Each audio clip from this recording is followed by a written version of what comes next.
Hello guys! Good morning my YouTube friends. How are you? Ang ipapakita ko sa inyo ngayon ay ang aking libangan araw-araw guys. Papawis at saka apple of my eyes. Ang ginagawa ko ngayon guys ay mag-a-arrange ako ng aking mga bulaklak kasi sirang-sira na yung mga lalagyan kaya nagpagawa ako ng bagong lalagyan. Tingnan mo oh. Wala pa kasi kaming mga pambili ng bakal, kaya kahoy na lang muna. Tingnan yung mga bulaklak ko guys. Hindi sila naalagaan ng ilang araw, ilang buwan kasi nga nagkasakit ang may-ari. Ako yun. Kaya o tingnan nyo, ang sama na ng kung saan-saan na lang nakalagay. Tapos binaba ko na lang talaga sila guys sa lupa. Kasi baka mahulog kasi marupok na yung lalagyan. Kaya kung saan-saan ko na lang sila nilagay, saka sabi ko, may panahon talaga na maalagaan ko kayo. O ayan, nireplant ko na ang iba. Ang dami-dami na kasi nila. Yan, ang aking mga peace lily. Bagong na yan, bagong pot na yan. Pero hindi ko binalik sa lalagyan kasi marupok na, baka mahulog, ma-damage. O, tingnan nyo kung saan-saan sila nakadestino. Ayan yung mga bagong replant ko guys. Yun yung pinagagawa ko ilang araw na. Halos araw-araw, every morning, nagpapapawis ako. Sila ang aking inaalagaan, nilipat sa mga bagong lalagyan. Ayan. Kailangan kong maglipat kasi gusto kong iba naman yung mukha, iba naman. At saka, yun nga, marupok na yung lalagyan. Oh, start na. Start na akong maglipat. Lipat bahay or lipat lalagyan. Ayan ang aking mga aglonema. Ang ganda-ganda guys. Yan ang nagpapaganda ng umaga ko kapag gumigising ako or sumisilip ako sa bintana. Yan agad ang nakikita ko. Nilalagay ko sila sa harapan ng bintana guys. Kung saan sa loob ay ang aming hapagkainan. Kapag kumakain kami, andun talaga ako umupo sa area na kung saan makaharap ako sa mga bulaklak. Kasi maganda daw guys, maganda daw kapag yung bintana mo, pag silip mo ng bahay mo ay nakikita mo yung mga magagandang tanawin tulad ng mga bulaklak or ano-ano pa kung may swimming pool ka, yung parang bang nakikita, lalo na pag may salamin ka sa loob, iharap mo dun sa may bintana na kung saan makikita yung mga magagandang mga tanawin. O diba? Totoo ba yun? Kasi pag nakakita ka nga ng mga magagandang tanawin, kahit may stress ka pa or may problema, napapangiti ka kahit papaano, 'di ba? Kaya kailangan tayo, guys, magtanim sa mga paligid natin. Kung hindi man bulaklak, kung hindi ka mahilig magtanim ng bulaklak, mag-garden ka ng mga gulay, lamas, kung ano-ano pa, na para pagkabisihan mo, hindi lang pagkabisihan, makatipid ka pa. Oh, ako dahil hindi ako nag-garden, noong una, garden ito guys, maraming talong ako dito. Parang nagsawa na ako doon. Kasi nga, pag yung mga, yung hindi na kulong na mga baboy, kanding, ayon, inubos yung mga gulay ko. Pero itong mga bulaklak, hindi naman talaga sila kumakain nito, kaya at saka pwede mo ring ihangir. Ang gulay hindi pwede. It depends naman. Pwede naman sa matyaga. Yan, lipat. Lipat ng mabuti. Para akong yung asawa ko. Minsan na kukulitan sa akin kasi ngayon ilipat na yan.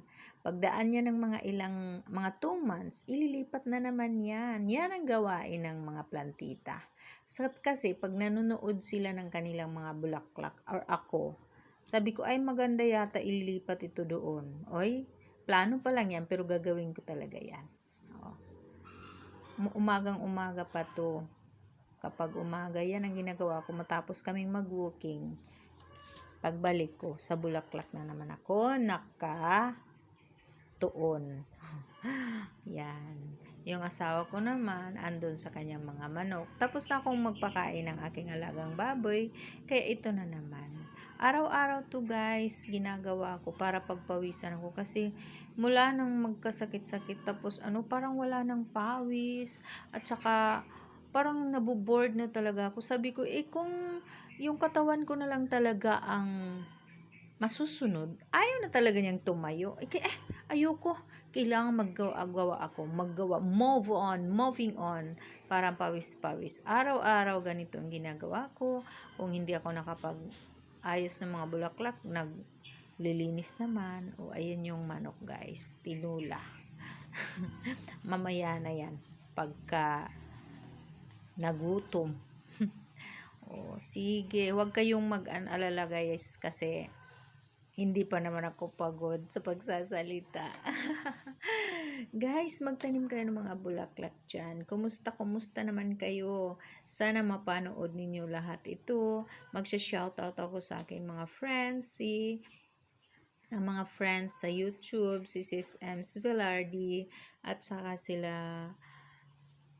Team Coruda, Master Worm, yun, Sis Bams, sa lahat-lahat ng nakapanood nito. Kumusta naman kayo, Sis Elsa, Ma'am Marifi, Sis Shenli, kumusta kayo guys? Hindi ko na kayo napanood at hindi rin yun ako napanood. Pero everything is fine guys. Advance Merry Christmas sa ating lahat. Let's just enjoy our lives and let's just be friendly. Okay? Ang lahat ng mga pangyayari sa buhay ay dadaan lang. Hayaan nating dumaan yan guys. Huwag nating panatilihin. Don't let the bad experience stay in our life. Di ba English 'yon? Totoo 'yon. Lahat ng mga pangyayari sa buhay, yung magaganda panatilihin. Yung mga masama naman, palipasin. Dapat wag tayong magtanim or ng mga yung sama ng galit, di ba? Masama yun sa ating health, masama yun, lalo na sa ating mga utak, nakakadagdag yun ng stress. Malapit na matapos guys. Don't forget to like, share, comment, mag-iwan ng bakas. My YouTube channel, Marites Tipudan Mix channel. Shout out Team Coruda, Team Fighters, Team Unified. Yan. Mga friend, manood kayo at kung may extra Gcash kayo dyan, magpalipad naman kayo para naman maganda ang aking tulog. Char! Oo guys, wala nang nagpapalipad sa akin, kunti na lang. Kaya hindi ako makasahod this month.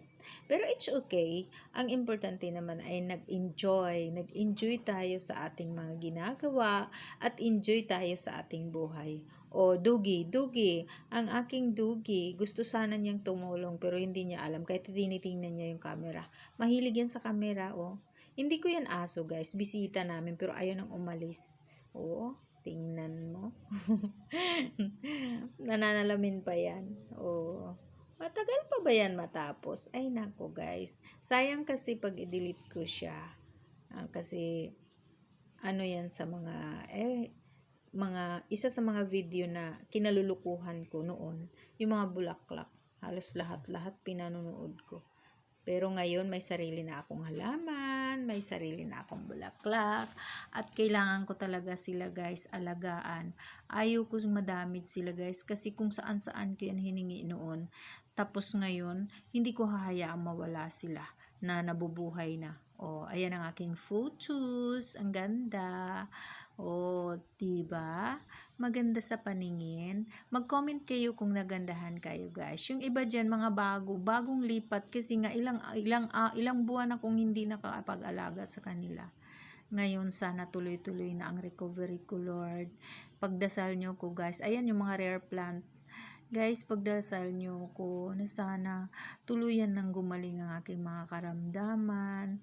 Tsaka kayo rin, sana lagi kayong nasa magandang kalusugan. Sana laging healthy kayo, mga friends.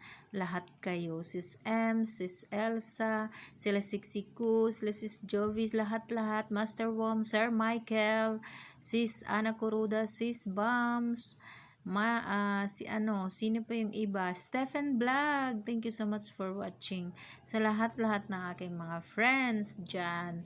Oh, tingnan nyo mga bulaklak ko. Na-arrange na sila, guys. Arrange na sila. Hindi na sila yung pagala-gala. Oh, dito. Ang laki-laki kasi ng aking paligid, ng aming paligid, guys. Kaya gusto ko lahat kung saan, kahit sana kung nakatingin may mga halaman. Yan ang gusto ko. Pero sa likod, guys, sa totoo lang wala pa talagang halaman. Dito pa lang ito sa harap. Oh, yan. Hindi pa yan nawalisan. At hindi pa rin na-trim ng mabuti yung bermuda. Hello, Tugi. Ayan talaga siya. Oh, ayaw umalis. Oh, yan ang harapan ng aming bahay. Yung mga bulaklak, yung mga halaman ko, guys. Kahit pag naputol yan, hindi ko tinatapon. Tinitirik ko kung saan-saan. Oh, yan. Ay, nako. Hindi pa yan tapos sa paglilinis. May mga kahoy pa. Hello, rubber plant. Binili ko yan, guys, 300. Noon, hindi ka makabili niya ng 300. 1.8. Ang mahal-mahal no ng bulaklak ng mga halaman. Ayan. Oh. Ang tagal ko nang inalagaan ng mga ito. Sana wag silang mawala. O, diba?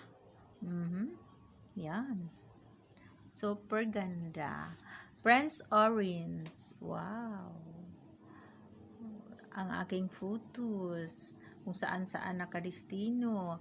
Ang aking cheese. Monstera. Mayroon pa ako ditong kalabo or oregano. Hello mga peace lily ng aking buhay. Yan.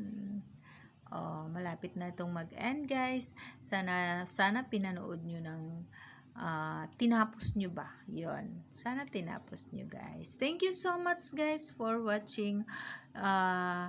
Advance Merry Christmas sa ating lahat.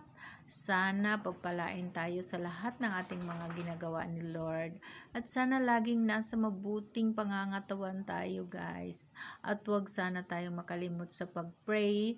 At lagi tayong friendly. At wag tayong magtanim ng sama ng loob. Kasi masama yan sabi ng Panginoon, masama yan. At saka masama sa ating mga health. Diba? Iwas stress, guys. Just enjoy. Thank you so much for watching. Merry Christmas in advance. God bless us all, and I love you so much, guys. Thank you.